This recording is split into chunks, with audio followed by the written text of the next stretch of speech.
Okay, so the first step, you're going to take your first piece of felt. So I've my one whole piece, and it comes in these sheets like this. So you should have two sheets in your supply kit, and I'm going to just fold it in half, like a rectangle, right? So like this, and then I'm just going to cut on the fold line. I just cut right up the seam. So you should have two halves. Your final pillow is going to be a little bit like a little rectangle, so that's totally fine. And then I'm going to put these aside. And then my next piece right here, which is this orange piece, I'm going to cut my shapes from this piece. So you need 5 shapes for each side of your pillow. So that's 10 shapes total. They can be geometric, they could be organic, they could be some combination of the two. So I'm just going to cut.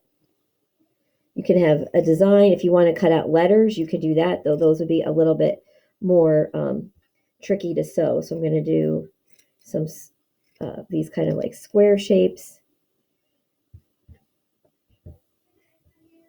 And then I'm going to cut a heart. You could do flowers.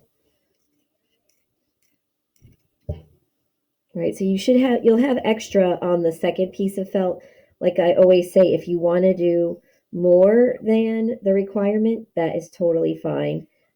It's just that you need at least 5 on each side. So 10 is kind of the minimum, and if you want to do more than that, you can do that. So I've 5, 6.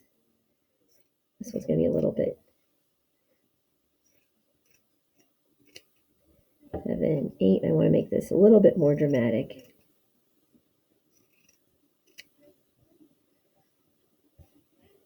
1, 2, 8. This, and sometimes you can just kind of use your scraps too. So like this one was like leftover from a scrap, so I'm just going to save that. So it's 9, and cut one more for a 10. You can layer your pieces. I know it's only going to be the one color because you're using your other color for your pillow pieces, but you can layer your felt pieces as well if you want to. All right, and I still have some left over. So I have more than 10, all my shapes and everything cut out. So, and then this will be the photograph that you take for your first process shot, your pillow cut apart and then your shapes cut apart.